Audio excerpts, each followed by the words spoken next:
Olá pessoal, olá turma, tudo bem? Sejam bem-vindos a mais um vídeo.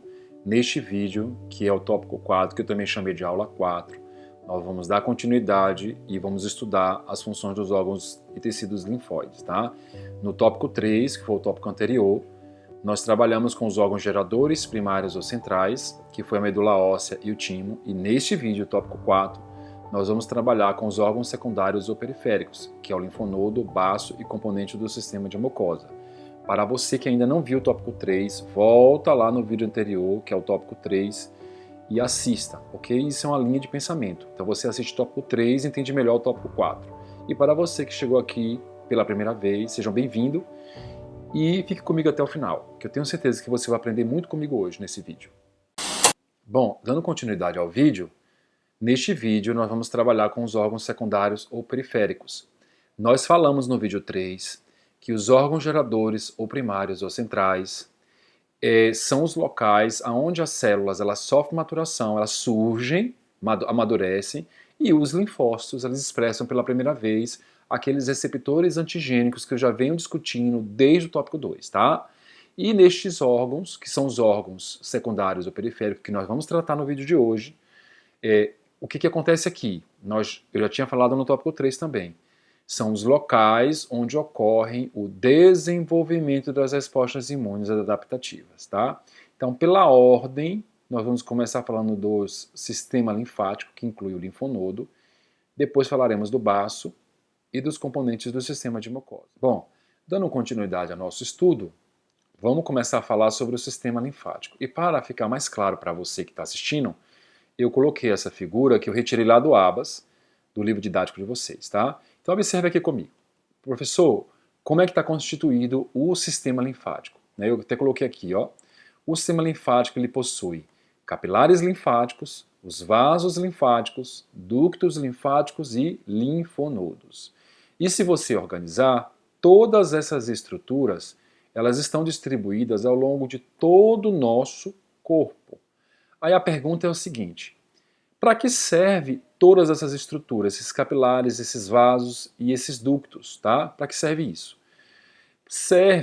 Ele é utilizado para coletar um líquido que é liberado nos espaços entre as células, que nós chamamos de interstício intercelular, tá?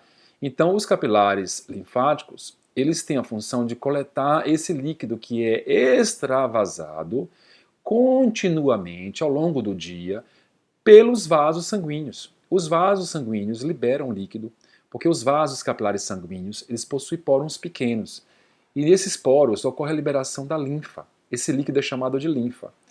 E essa linfa, ela não é somente um líquido simples que contém água, mas ela contém também várias substâncias nutritivas, como oxigênio, proteínas, glicoses, fatores de nutrição, que são usados pelos tecidos para seu crescimento e desenvolvimento. Tá? Agora, o que acontece? Os tecidos também, nesses espaços, eles vão liberar produtos do metabolismo. E os vasos linfáticos, eles têm a função de fazer a coleta desse líquido junto com todas essas substâncias. E essa substância que é a linfa, ela passa dos capilares para os vasos, dos vasos para os ductos, né? Aqui, ó, o ducto torácico. E desse ducto, esse líquido ele vai desembocar nas veias cavas.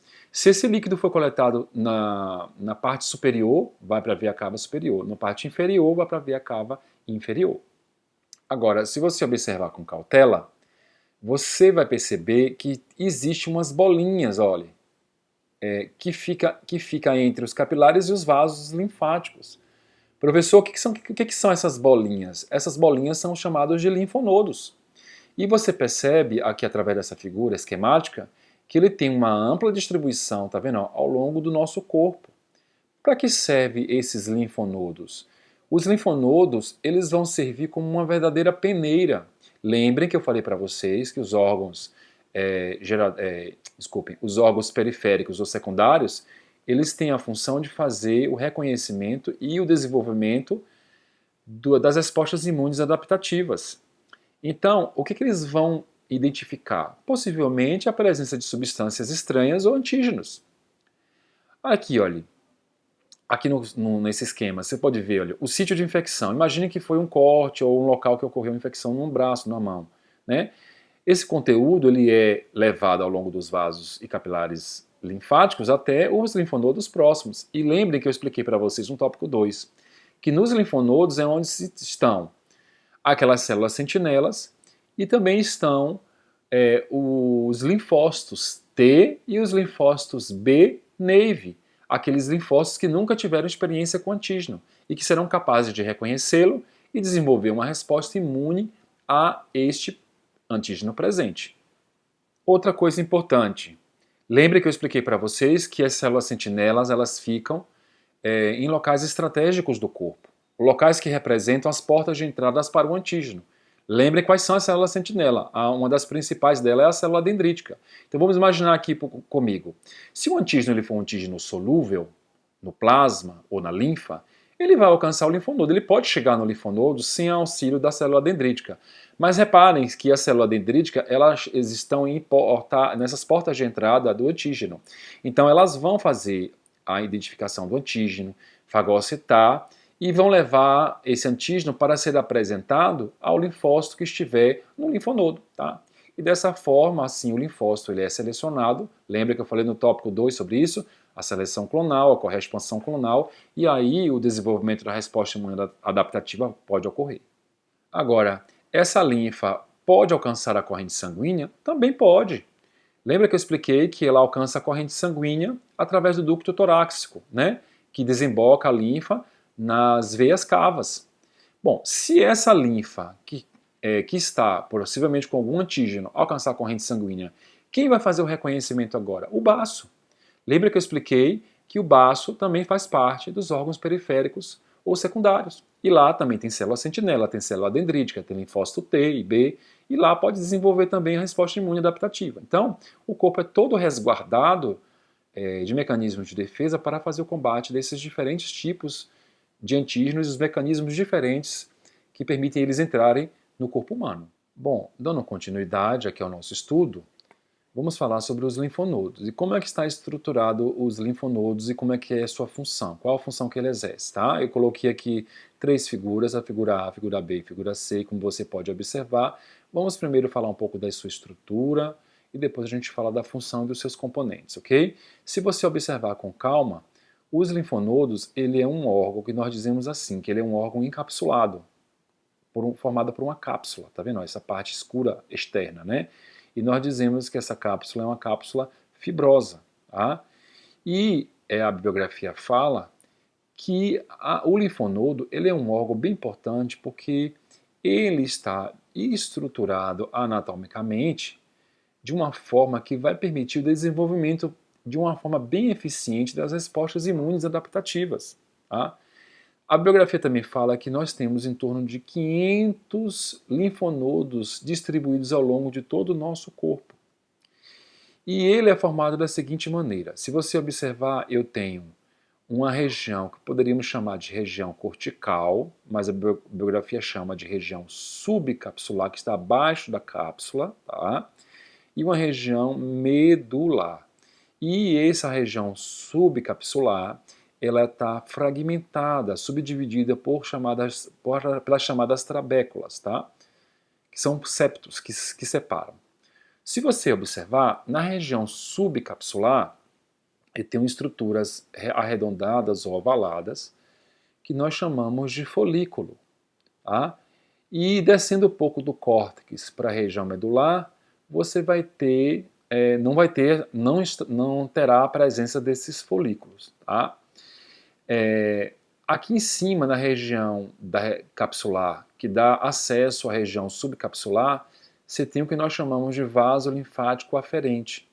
E é por aqui que todo o conteúdo da linfa, com os seus antígenos dissolvidos, alcança o linfonodo, extravasado na região subcapsular, e isso vai migrando até a medula, que alcança, sim, o vaso, aqui não tá o nome completo, mas é o vaso linfático eferente, permitindo, assim, a saída da linfa da medula para um vaso linfático que dá a comunicação com o vaso linfático eferente. Então a linfa entra no linfonodo pelo vaso linfático aferente. Isso aqui eu discuti no tópico 2, tá?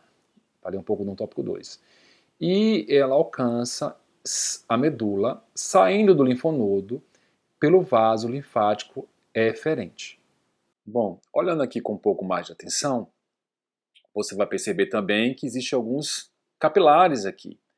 Esses capilares são chamados de vênula do endotélio alto. E esses capilares, aqui na figura B você consegue observar, é através deles que os linfócitos eles saem dos órgãos geradores e alcançam o linfonodo. Tá? Aqui você tem o linfócito T neve e o linfócito B neve.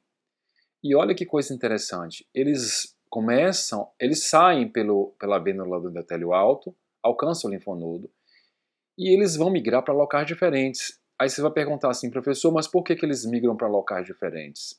Eles migram sendo atraídos por um tipo de citocina que nós chamamos de quimiocina. Existe um tipo de quimiocina que atrai os linfócitos B para o folículo e um tipo de quimiocina que atrai os linfócitos T e células dendríticas e alguns macrófagos para a medula. Aí eu coloquei aqui, ó, nós vamos discutir isso um pouco mais para frente, tá? Mas as quimiocinas do tipo CXC, elas atraem os linfócitos B para o folículo. E o tipo de quimiocina CC, tá vendo? Eles vão atrair, assim, os linfócitos T, células dendríticas e alguns macrófagos para a medula. Além disso, se você olhar aqui na estrutura do linfonodo, você vai ver que ao longo de todo o linfonodo, que a gente coloca assim, que existe uma certa organização. Claro, existe.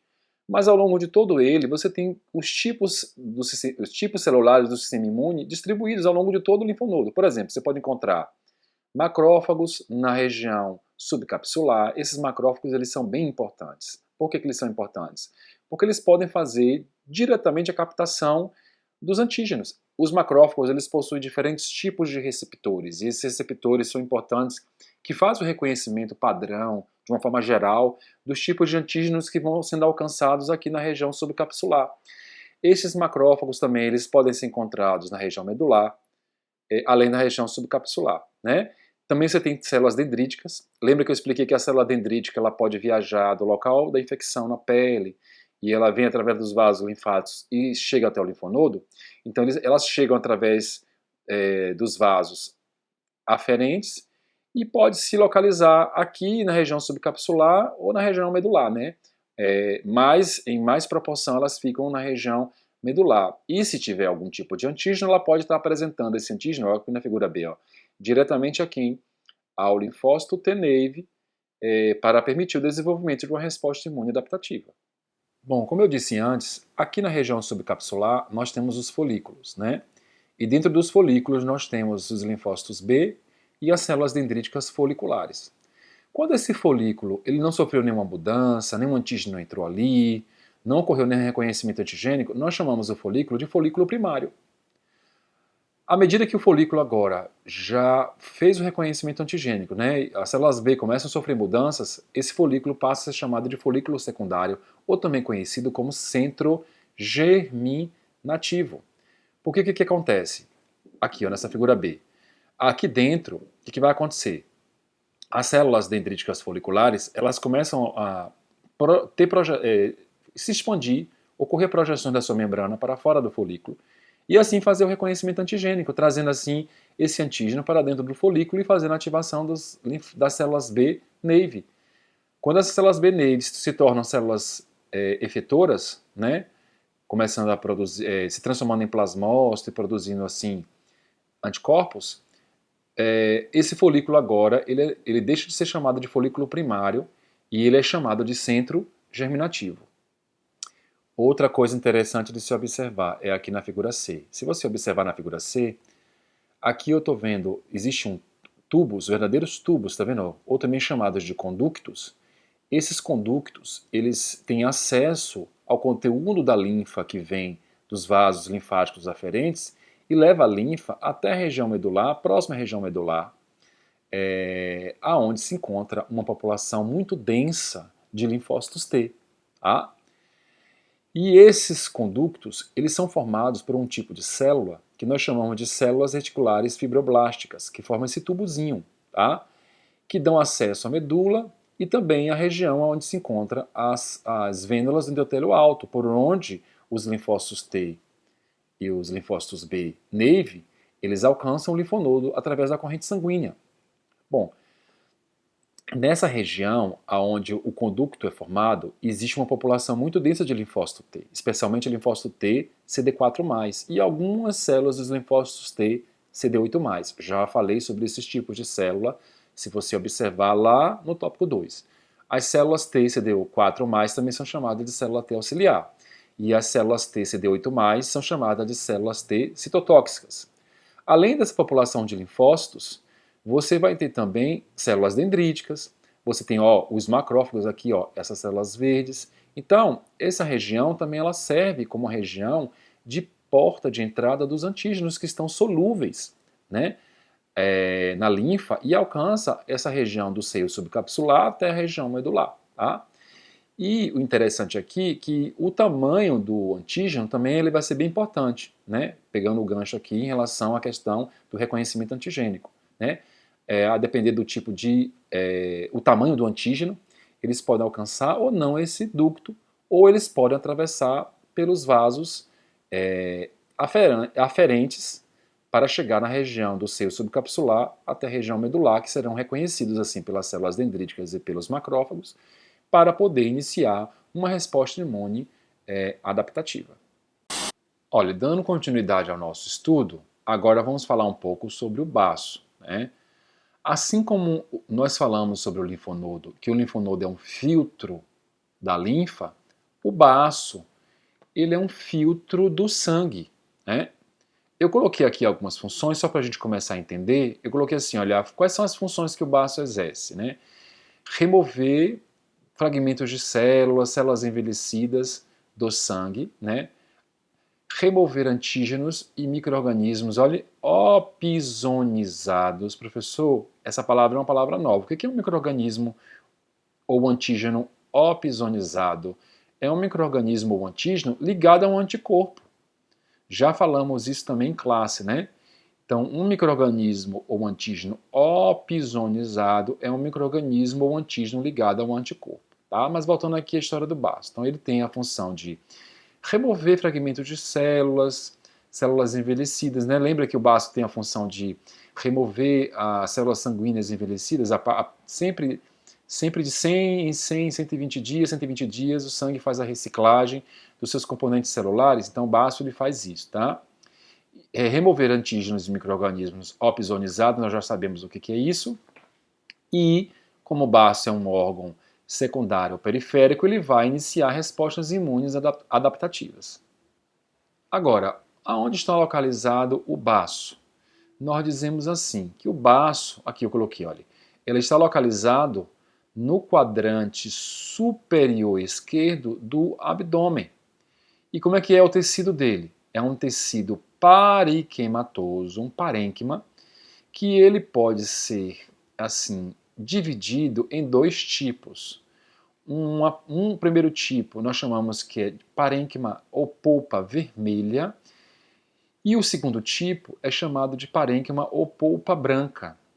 Na região da polpa vermelha é uma região que está rica em sangue, tá? E a região da polpa branca é uma região que é riquíssima em linfócitos. Aqui temos uma figura mostrando a região da polpa branca e o limite entre a polpa branca e a polpa vermelha. Mas daqui a pouco eu venho aqui para essa figura. Agora, observe aqui comigo nessa figura aqui. Você pode observar que o baço, eu tinha falado que ele é altamente vascularizado. Sim, somente uma artéria entra no baço e uma única veia sai do baço. Essa artéria é chamada de artéria esplênica e a veia é chamada de veia esplênica. A artéria, ela sofre grande ramificação no baço. Esses vasos menores, eles ficam ricos em hemácias e ao redor dos vasos menores existe uma população muito grande de macrófagos. Lembra que eu expliquei que uma das funções é fazer o reconhecimento e a remoção de antígenos e de células sanguíneas envelhecidas. Quem faz isso? Os macrófagos fazem isso. Olha que coisa interessante, né? Eles ficam nessas regiões fazendo a fagocitose de células envelhecidas, células, fragmentos de células, reconhecimento antigênico. E os macrófagos da polpa vermelha, eles acabam realizando essa importante função nesse local, né? Esses imunocomplexos, eles são retirados dali e dessa maneira o baço ele vai fazendo um importante papel de filtragem dos componentes sanguíneos. Olha que coisa interessante. Um indivíduo que não tem o baço, ele fica suscetível, por exemplo, às infecções disseminadas. Essas infecções disseminadas nós chamamos de bacteremia, quando a bactéria está na corrente sanguínea.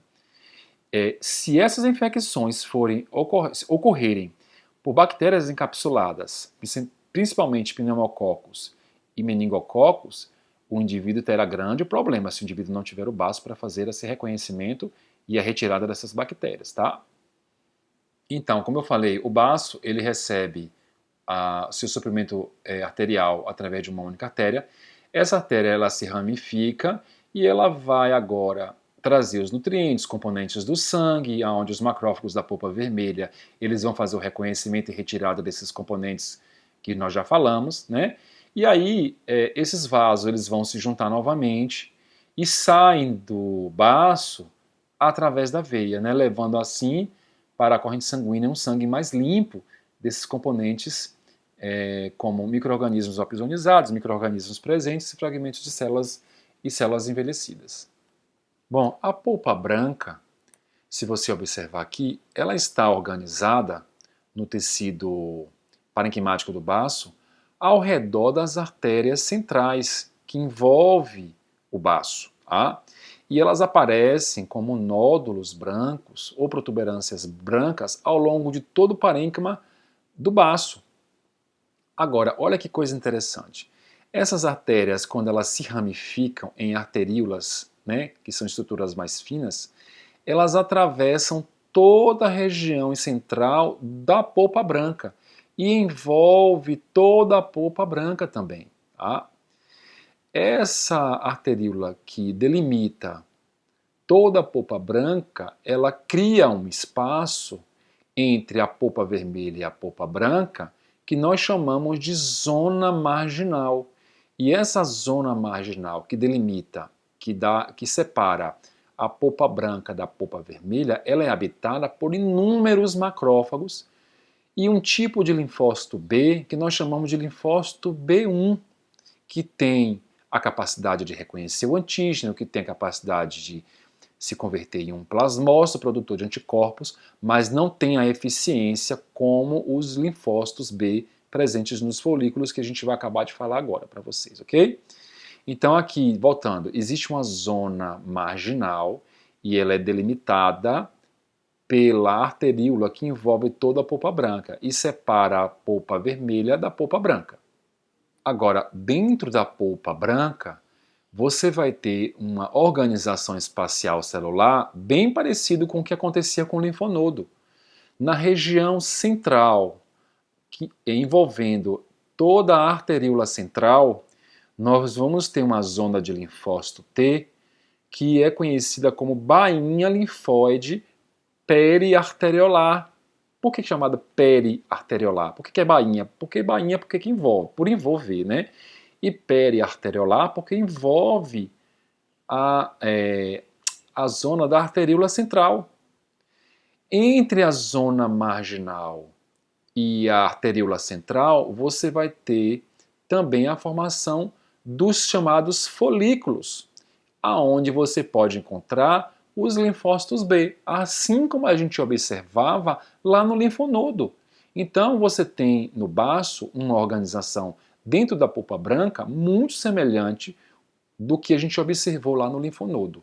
Professor, mas essa organização ela também é estimulada pela citocina, que nós conhecemos agora, já aprendemos, né? Do tipo quimiocina? Sim, a quimiocina ela vai dar essa distribuição espacial para os linfócitos T e B, e é bem parecido como a gente falou lá. Olha lá que interessante, ó. As quimiocinas CXC, elas direcionam os linfócitos B, e as quimiocinas CC, elas vão direcionar os linfócitos T, cada um para uma região diferente na polpa branca do baço. Na polpa branca, além das células B e T e macrófagos, nós também vamos ter as células dendríticas espalhadas pela polpa branca, especialmente ao redor das arteríolas, né, da zona marginal e a arteríola central. Para que servem essas células dendríticas? Já sabemos, elas vão fazer o reconhecimento do antígeno, assim como o macrófago, e permitir a estimulação dos linfócitos T e B neve, tá? Permitindo com que na polpa branca ocorra o desenvolvimento das respostas imunes adaptativas. Então você observa que, assim como ocorre no linfonodo, aqui no baço também ocorre o desenvolvimento das respostas imunes adaptativas.